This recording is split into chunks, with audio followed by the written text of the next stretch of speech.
I moved to Canada in 2017. Mm-hmm. But so some of the reasons why I chose Canada specifically is Canada is a peaceful place. It's a safe place. And as a foreigner, you want to go to a place where you have that sound mind, the peace. And as a student, you need that to study. All right. Good afternoon, Mr. Nana. Today is such a privilege to welcome you to the show. And I've known Nana for about 3 years. And it came about when my sister was moving and I was helping her. And this is where I met Nana. And Nana has actually been in Canada for the past 3 years. He came here as a master's student and currently he's doing his PhD. So in this interview, I wanted to bring him to come and share his experience in Canada, so far what he's been doing and so forth. So Nana, the floor is yours. You want to introduce yourself to the world, the school you went to in Ghana, and how you made it to Canada. Thank you so much for having me on your show, and it's a pleasure to share my experience and to people who are interested in immigrating to Canada. So I am Nana Baidoo. So I come from a small town in Ghana called South Point. That's where I had my basic education and my senior high school. So I went to a school called Harrium International, and I proceeded to senior high school called Methodist Senior High School. Then, so I did 4 years of high school. So we were the first people that started with the 4 years high school in Ghana.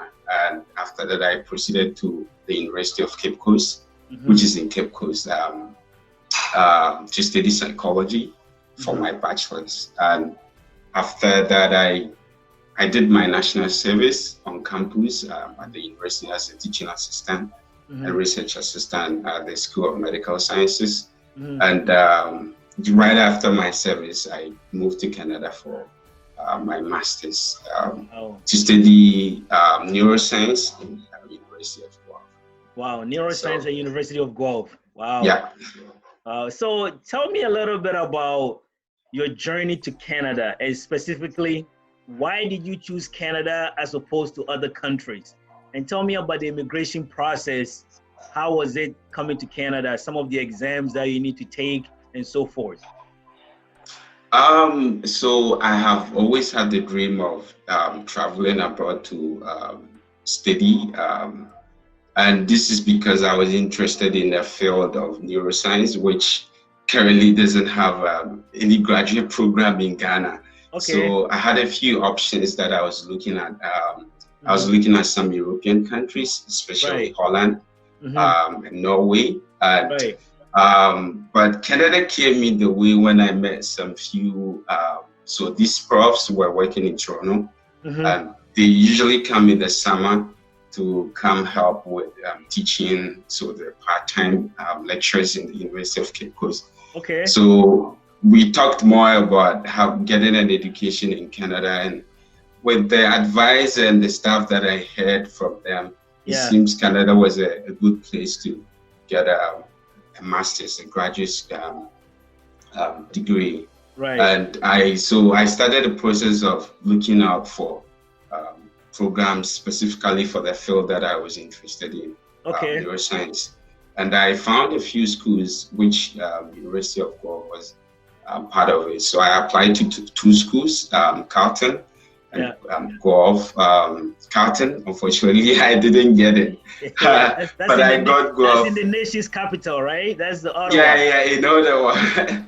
But the interesting thing is that I expected to get the Carleton rather than the Guelph one, because I thought it was like the prof that I wanted to work with was like top in my field. So I thought it might be a bit difficult to get him because so many people are applying. You're competing with a lot of people. But by God's grace, I got the chance to work with him. So I moved to Canada in 2017. But so some of the reasons why I chose Canada specifically is Canada is a peaceful place. It's a safe place.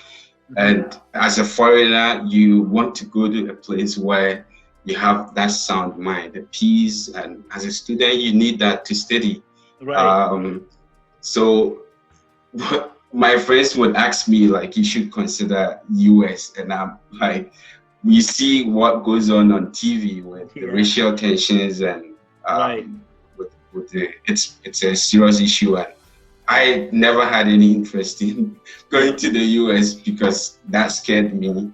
First of all, going there, I'm not guaranteed that I'm safe as a foreigner. And another thing about Canada is that Canada is known for very good, robust research when it comes to science. And there's so many inventions and medical breakthroughs that has come out of Canada. And with the excellent research facilities, I thought it might be a good place to come study. And another factor too was the immigration system that Canada has. Canada has a good immigration system where they will offer international students right after they're done with school the chance to stay and work, and if they're interested in becoming citizens of Canada, they have a path. At least there's a clear path that you can follow to get to these goals. But with some countries, it's a bit harder to get such opportunities. So these are some of the reasons why I chose Canada specifically to study. And the program that I found in Guelph was like it had every component that I was looking for in the field that I wanted to enter. Like the research area that I was looking at was amazing. My prof was amazing. So these are the factors that influenced my decision. So I guess my next question to you is, now you actually got the chance to come to Canada. How was the first year for you living in Canada, and specifically Guelph? Because Guelph, I know Guelph quite a bit. You know, it's a very small town. It's not as vibrant as Toronto. How was time there for you in terms of the schooling, getting adjusted, friendship, the food, the weather, everything? How was it for you? So the challenging thing for international students, we have to face so many challenges coming to a foreign country. So before I had to apply for everything, I was very anxious because when you're uncertain about situations, you become really anxious. I don't know what will happen to me in Canada. Plus, I'm coming here all alone. So I was really anxious about it. And the few months, I still had that anxiety and like that, trying to cope with change, the massive change that had occurred in my life. And it wasn't easy. And my personality too wasn't helping because I'm a bit reserved and I socialize, but I try to be with myself. Like I'm more reserved than a typical individual. But these are things that you have to, because you have a goal, you're in school, and you need to come out and try to adjust as fast as much as possible to get your studies going. So that was one challenge, like trying to adjust the first place. And if you go to a country, what is really important too is to get a support system. Because back home you would have your family available, and everybody needs a support system in life, because when the storms of life come, you need somewhere to go to, like somewhere to rest, and people that you can talk to. And I had left my support system back in Ghana, so you have to create a new one, and you're unsure about people. You're so new in the country. So that was another challenge too. And also another thing that it's financial literacy. It's a very important thing.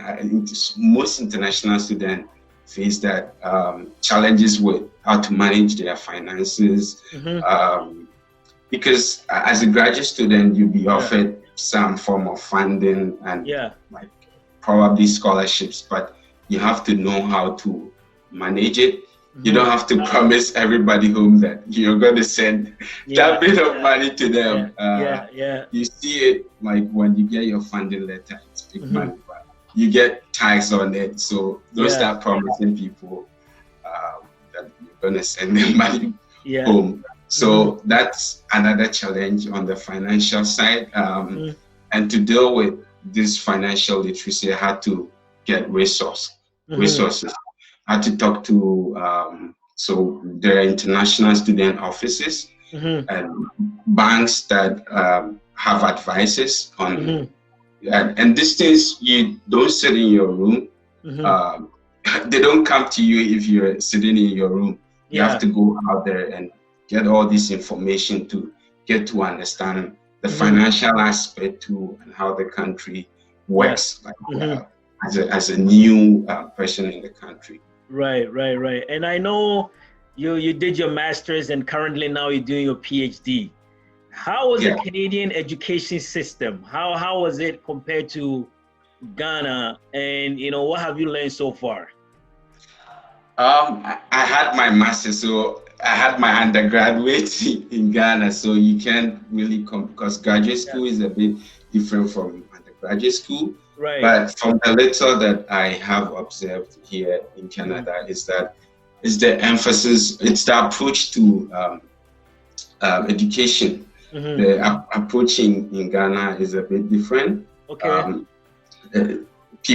I would say the practicality of things is sometimes a bit, it needs improvement. I shouldn't say it's lacking, but it's in something that we need to improve on. But Canada emphasizes on a lot of problem solving, being innovative, and also like trying to, like the creativity aspect of you, trying to cultivate those traits in the student. And I also like the fact that there was a very open environment for students to interact with professors. I think in Ghana, some profs are easily approachable, but sometimes they are demeanor. It's very hard to approach them, and I think in an academic environment, you need to have conversations on certain topics, and if you don't have that environment to approach the person who is teaching you, then how do you go about solving the problems of society? True.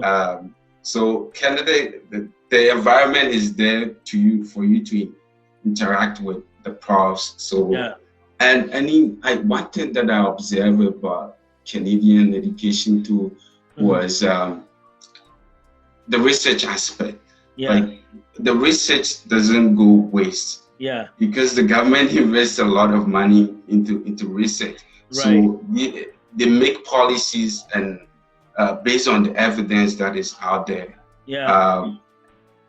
Ghana, it's a similar story, but we can improve things because application of the research that we do sometimes doesn't go anywhere.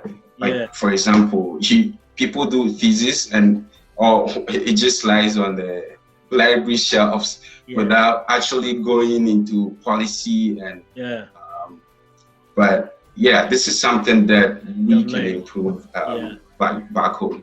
So now let's talk a little bit about the PhD. What are you currently doing your PhD on? And just let the audience know what you're doing and what your plans with the PhD moving forward. So I'm still doing neuroscience, so I'm just furthering the stuff that I did in my master's. So for me, one thing that because it was like a dilemma where you have to, do I work after my master's or get a PhD? But one factor that influenced my decision was I asked myself, where do I want to see myself in 5 years or in the next few years? Personally, I want to be a research scientist, which means that I have to become an expert in my field. And it requires you to further your education. So then I needed a PhD. So that's like my decision to acquire a PhD was because I wanted to be an expert in my field, and the impact that I want to make. I have plans on going back to Ghana. So yeah. I guess that was probably my next question. Do you plan to stay in Canada, or like right after the PhD, you want to pack your bags and go back to Ghana to help? Like, what is your plan? Yeah, so to make a huge impact, I think I have to get the necessary work experience that I want, which means that Canada would offer me much more opportunities in terms of work than going to Ghana. So the idea here is that I would work to get much experience, so that I can make the impact that I want. And I'm very passionate about science, so that's the area that I really want to make impact there. Yeah. So I guess my next question becomes, what do you have to tell people that wants to come to Canada? Like, what is your advice for them, those waiting to come in, and also those people that are already in here that sometimes they contemplate on going back? What are your advice for them? So if you want to come here, I want to say that you come here with a purpose. If you're interested in working, you come here and you go about whatever work here. But also the issue is when people come here and work, we don't have that growth mindset. Okay. So you don't stay at one place. You grow within whatever career that you've picked for yourself. So if you want to come here, come here with a purpose. Okay. I want to study, I want to work. Don't come here without a purpose. Obviously, people come here with purposes that are very unclear. It's just they're interested in the fact that it's all about I'm traveling outside. Sometimes they come and they face challenges that you find them in situations that you don't want to see, like very uncomfortable situations. So come here with a purpose. And it's people try to also cheat the immigration system. I would say that you should be very fair with just if you submit the right document, be honest about whatever you have to submit. It's important because not everybody gets this opportunity. And you don't have to ruin your chances by being dishonest about stuff. And people who are here, so I mentioned growth mindset, but I realized that most people who come here you ask a person and they've been here 18 years and it seems like what they have been doing 18 years is just one like the same stuff. They never grow. Every human being you should be interested in growing in whatever field that you have chosen, the career that you have chosen. So don't stay at one place. Improve yourself. It doesn't necessarily have to be being in school. It's not just about school, but improve yourself as a person. Get the necessary information out there, and you shouldn't be the same 5 years ago. Like there has to be a change in whatever you're doing. No, this is amazing. This is amazing. I mean, what a transformation, right? Just you about 3 years ago and where you are right now, I think is such an inspirational, because not everybody even come to Canada and actually go to school. You actually did the master's, and you didn't even stop there, but you're actually pursuing a higher education, which is the PhD. Very, very proud of you, and I'm always very, very excited to talk to you and the knowledge. And I mean, I wish you all the best. God bless you and let all your dreams come true. Whatever you have in mind, you can also take it back to Ghana or Africa to help the continent.